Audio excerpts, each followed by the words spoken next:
Olá pessoal, tudo bem com vocês? Vamos então dando continuidade à nossa disciplina, iniciando mais uma unidade.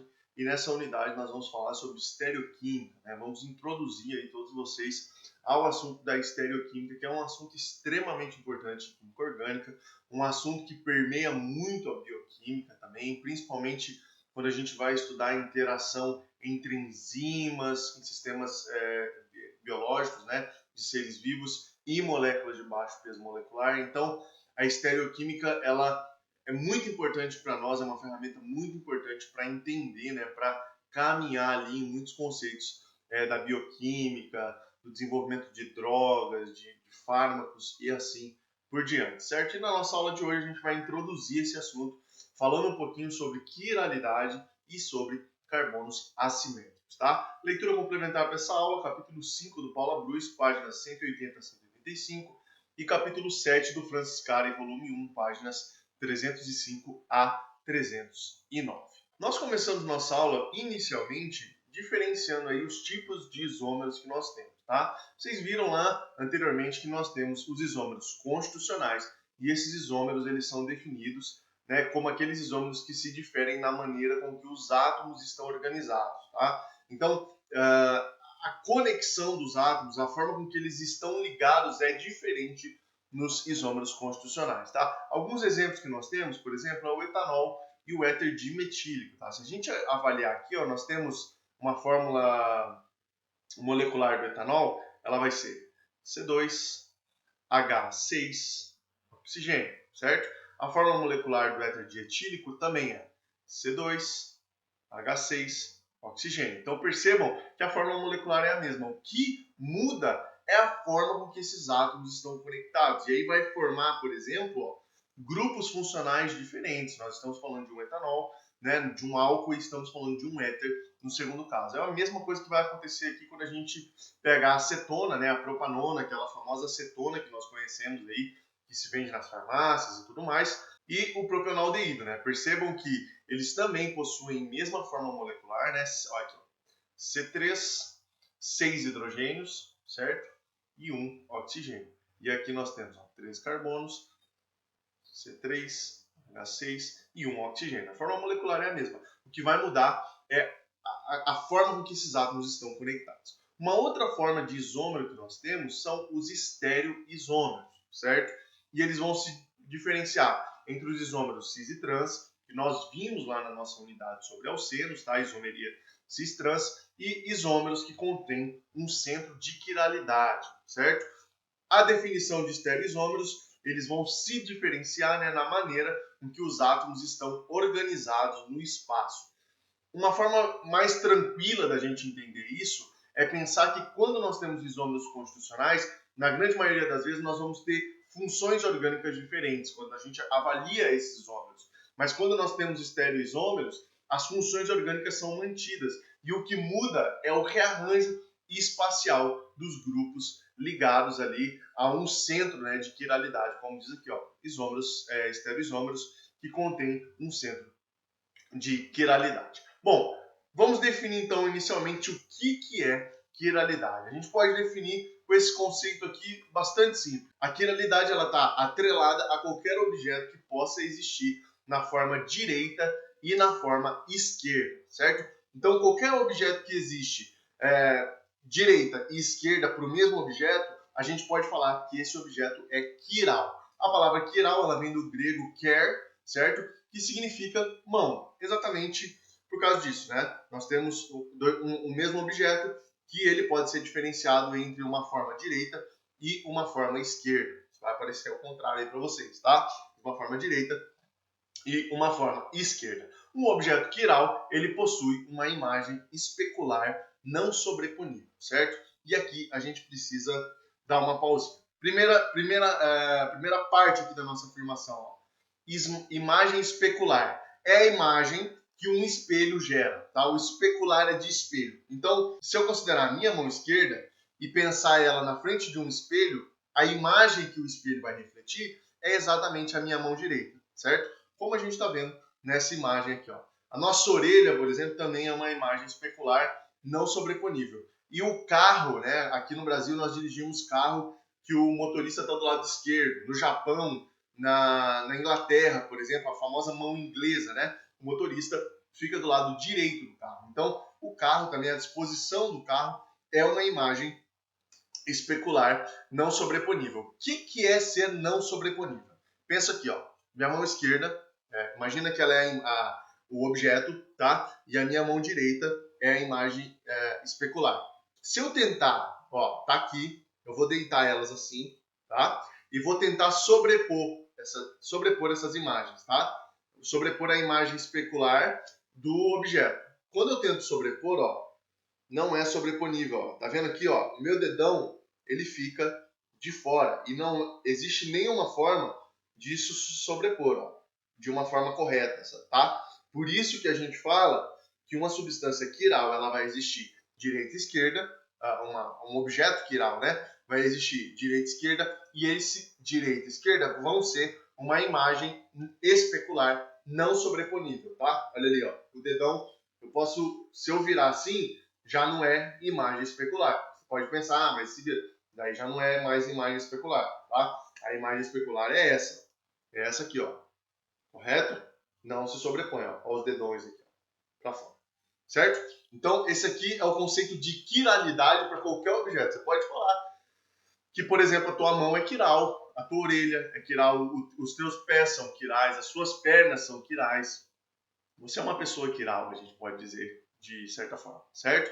Então, esse é o conceito. Objetos que não são quirais, por exemplo, um garfo. Aqui, ó, a gente tem um copo, que é um objeto cilíndrico, tá? Não é quiral. Aqui, ó, um copo. Não é quiral. Um objeto cilíndrico, ele não tem direita e esquerda, tá? Então, ele não vai ter quiralidade. Quando que a gente vai ter essa questão da quiralidade em uma molécula, certo? Em uma molécula orgânica, que daí já é trazendo aqui para dentro da nossa disciplina.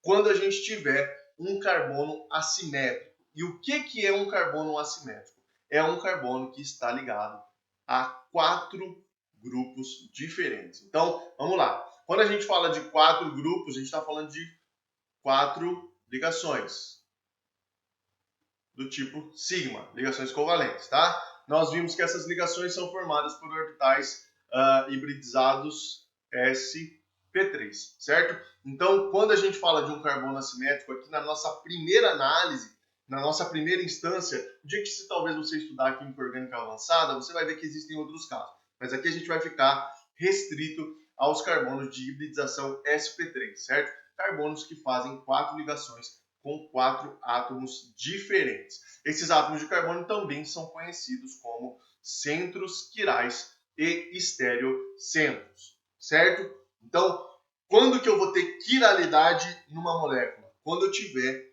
carbono assimétrico, que é exatamente o que está escrito aqui, ó. Moléculas que possuem um ou mais carbonos assimétricos são quirais, certo? Na representação das estruturas, o centro quiral é geralmente indicado como um asterisco. Então, por exemplo, ó, pega esse carbono aqui, ó, ele está ligado com esse hidrogênio, certo? Ele está ligado com todo esse grupo aqui, ó, aqui com 4 carbonos, está ligado com toda essa propila, aqui nós temos uma butila, e está ligado com esse álcool, com essa hidroxila, certo? Esse átomo de carbono, ele se liga a 4 grupos diferentes. Aqui é a mesma coisa, ó. Esse átomo de carbono aqui, ó, ele está ligado com a metila, está ligado com o bromo, está ligado com esse hidrogênio e está ligado com essa etila.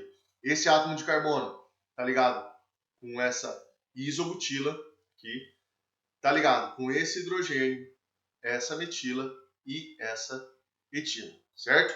Então, aqui está a nossa definição para quiralidade, para moléculas quirais dentro da química orgânica, tá? São moléculas que possuem um ou mais carbonos assimétricos. Uma substância com carbono assimétrico, como por exemplo 2-bromobutano, pode existir na forma de 2 estereoisômeros. Esses estereoisômeros, né, esses isômeros são análogos da mão direita e da mão esquerda.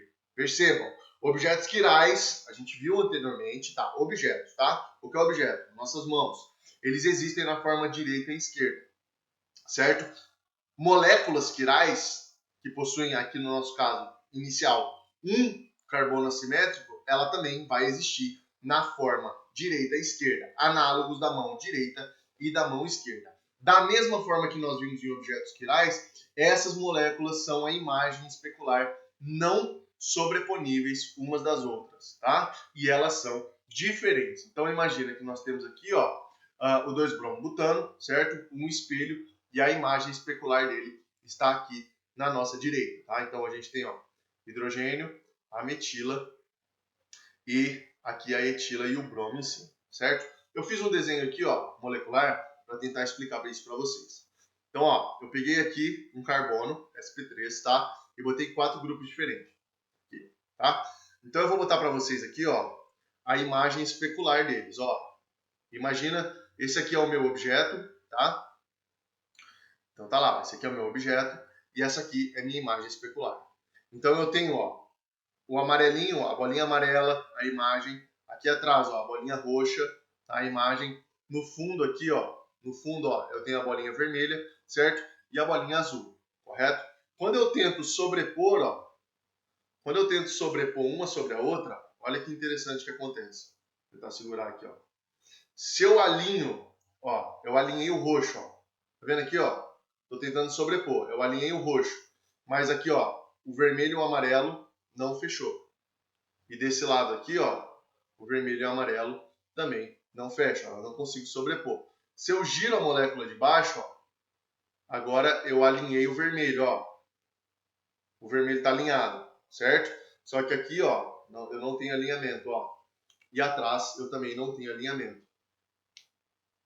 Eu também não tenho alinhamento. Então, eu não consigo sobrepor essas moléculas, que são a imagem especular uma da outra. Consequentemente, nós temos duas moléculas diferentes, certo? Esse par de moléculas, que são quirais, né? Que são uma imagem especular não sobreponível uma da outra, eles são chamados de par de enantiômeros, tá? Então, quando a gente fala de enantiômeros, a gente fala de uma molécula orgânica que tem um carbono assimétrico, certo? E ela vai existir num par de duas moléculas diferentes, correto? Que são um par de enantiômeros, um análogo à mão direita e um análogo à mão esquerda, que são a imagem não sobreponível um do outro, correto? Como que a gente representa essas estruturas? A forma mais comum que nós temos são as projeções em perspectiva. E aqui nessa disciplina a gente vai vamos focar o nosso desenvolvimento nas projeções em perspectiva. Tá? Nós vamos trabalhar apenas com essas projeções. Como nós vimos anteriormente, as cunhas preenchidas vão demonstrar que a ligação está para fora do plano, certo? Em direção ao observador, e as cunhas trastejadas vão indicar que a ligação está para dentro do plano, se afastando do observador, certo? Nós temos também as projeções de Fischer, mas nós não vamos focar nas projeções de Fischer, elas são um pouquinho mais complicadas de entender e de manipular elas para os assuntos que nós vamos ver um pouquinho mais adiante, tá? Então, nós vamos focar nas de perspectivas, mas nas projeções de Fischer, o que nós temos são as linhas orientais, ó, sendo ligações que se projetam para fora do plano, certo? Em direção ao observador, e as linhas verticais, que são essas linhas aqui, se projetando para dentro do plano, ou seja, se afastando do observador. Certo, pessoal? Então nós vimos aqui na aula de hoje o que é quiralidade. São moléculas, são objetos que existem na forma direita e na forma esquerda, e nós vamos ter isso em moléculas orgânicas quando nós tivermos carbonos assimétricos. O que é um carbono assimétrico aqui para nós agora? Um carbono de hibridização sp3 que se liga a 4 grupos diferentes, certo? Quando isso acontece, nós vamos ter moléculas quirais. E essas moléculas vão existir na forma de um par de enantiômeros, sendo cada uma dessas moléculas análogas à mão direita e à mão esquerda. Certo, pessoal? Muito obrigado pela atenção de vocês. Essa foi a nossa aula de hoje e nos vemos no nosso próximo encontro. Um forte abraço a todos.